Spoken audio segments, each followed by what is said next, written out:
kama hatushirikiani, hatuwezi kufikisha taaluma au huduma zetu mahali popote pale. Ushirikiano kwanza.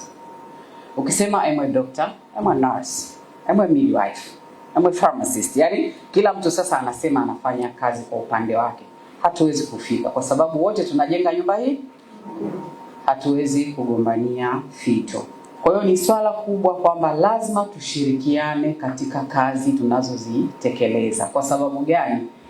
Kila mtu ana pati yake kwa yule mgonjwa. Daktari atamuona mgonjwa, ataprescribe, lakini wewe muuguzi ambaye ndio advocate, si ndio jamani?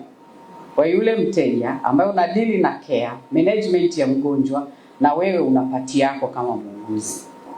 Ni respective care na effective communication. Tunasema mawasiliano madhubuti yanaanza na mimi, si ndio jamani? Alafu yanakuja kwa mgonjwa. Unajua kuna wagonjwa wanaumwa hapa Mkurugenzi Delia, sio hapa tu, nime experience the whole country.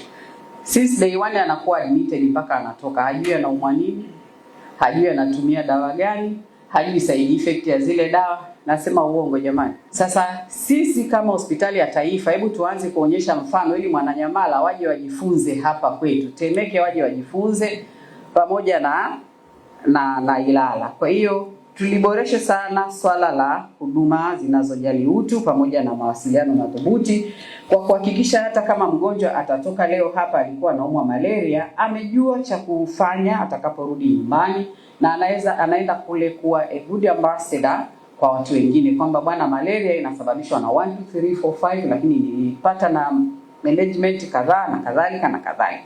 Kwenye leadership ni kusikiliza na kudansi only kile kilichosema. Kwa kama singeli au jazi, ngoma ikipigwa, unampa nafasi anayepiga ngoma, wewe mwingine unatulia kwa sababu muda wa kupiga kile kifaa chako bado, au muda wa kucheza bado. Kwa hiyo ukipigwa ngoma anapiga fulani, unampa nafasi. Ndivyo kwenye kazi zetu. Kuna muda inabidi umpe nafasi daktari atoe huduma fulani, alafu wewe uendelee. Umpe nafasi physiotherapist atoe huduma fulani, alafu wewe uendelee. Alafu wote mkubaliane, ndio ile ngoma yetu tunayocheza ya kumhudumia mgonjwa itakapotoa matokeo mazuri.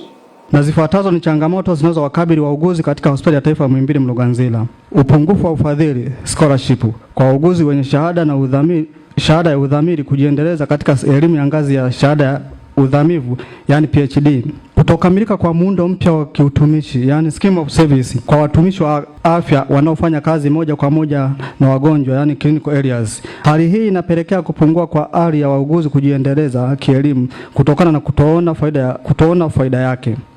Na ninaposema ni taaluma na ni taaluma ya kujivunia, ninamaanisha kwamba sisi wauguzi tunafanya kazi ya kipekee. Na tumekuwa mstari wa mbele usiku na mchana katika kuhudumia wagonjwa.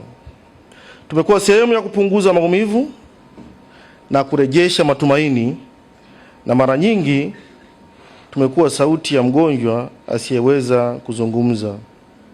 Hii ni heshima kubwa sana kwa muuguzi. Sasa mimi nitoe tu wito wa pamoja kwamba mustakabali wa uuguzi uko mikononi mwetu. Tuchague kuwa bora, tuchague kuwa viongozi, na tuchague kuleta mabadiliko.